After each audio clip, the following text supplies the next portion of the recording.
Yes, I'm still a provincial commissioner in the province.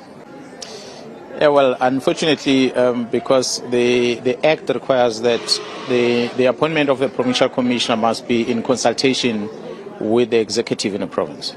So when the national commissioner considered to reappoint me in the province, he had to engage with the premier. But as a South African Police Service, we always have strategies to fight crime. So as one of the strategies that the national commissioner is employing, he has identified me to play a role in that strategy of fighting organized crime. So he then had the responsibility to brief the media, the premier, on what is it that he's intending to do, and to utilize me, and how is that going to impact in my role in the province.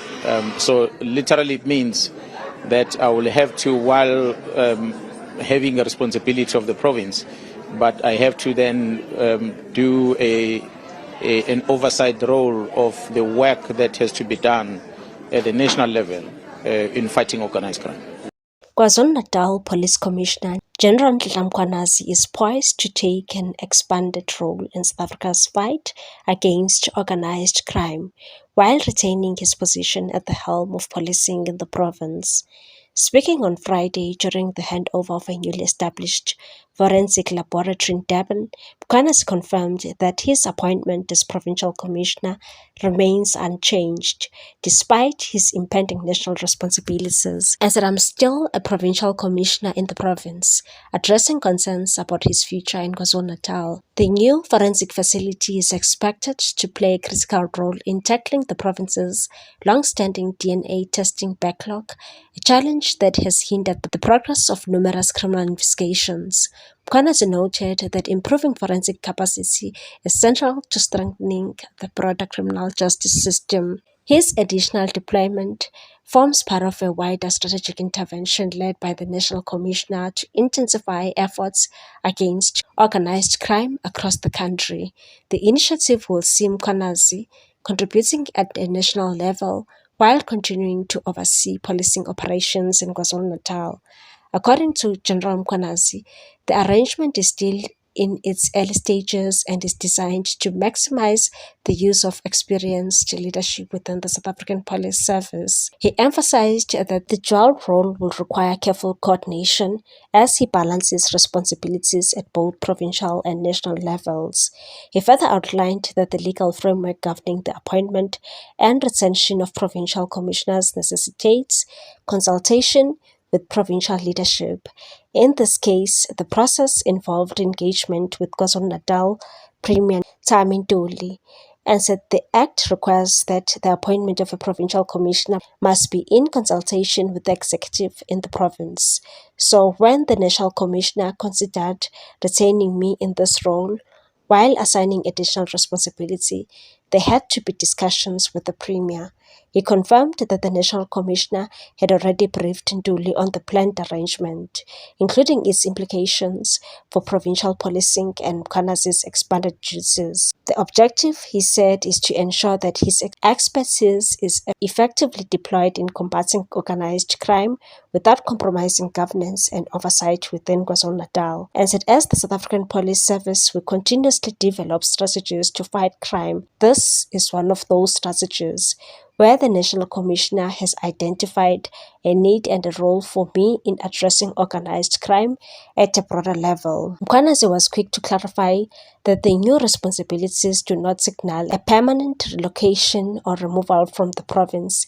Instead, the role will require increased mobility, with him traveling between operational areas to coordinate efforts and provide oversight. He said, while I remain responsible for the province, I will also take on an oversight role at national level in relation to organized crime. He acknowledged that the dual responsibilities will demand significant effort and adaptability, particularly as the structure and logistics of the arrangement are still being refined, and said I will still be working in the province, but I'll be moving around, not necessarily in KwaZulu-Natal all the time.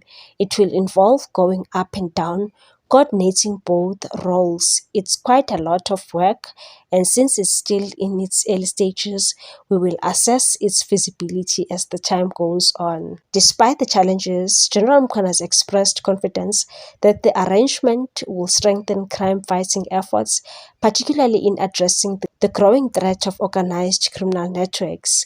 The development signals a strategic shift within the police service aimed at leveraging leadership experience across multiple levels to enhance operational effectiveness nationwide.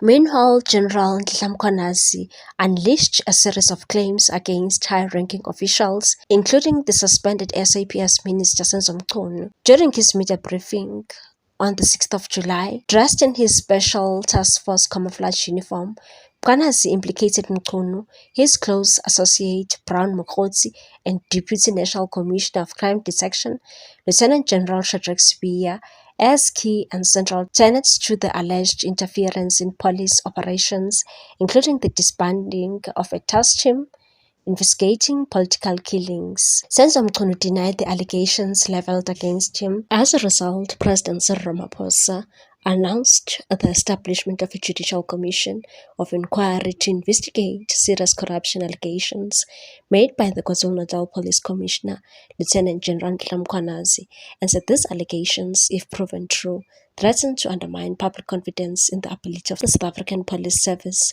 to protect citizens and combat crime and corruption. Ramaphosa emphasized the need to safeguard the integrity of law enforcement as South Africans grapple with rising crime, including kidnappings, gender-based violence, and gang activity. He appointed Acting Deputy Chief Justice Mbuyiseni Madlanga to lead the inquiry, assisted by senior counsels Sesi Baloyi and Sandile Khumalo. As a result, 12 police officers were arrested for allegedly assisting controversial businessman Vusimuzi Madlala in securing an irregular tender from SAPS. The raid was conducted by the Investigating Directorate Against Corruption, IDEC. The officers have been linked to a 360 million rand tender awarded to Medicare Tshwane District, which is owned by Vusimuzi Madlala. Thank you, Honorable Member. But the one famous person that is known as Vusimuzi Madlala, he was placing himself, he was trying to replace one of the big five. But he was actually a proxy of one of them before. So in this scheme of things of the big five, he's nothing. He's a non-starter. So he's a small fish in a pond.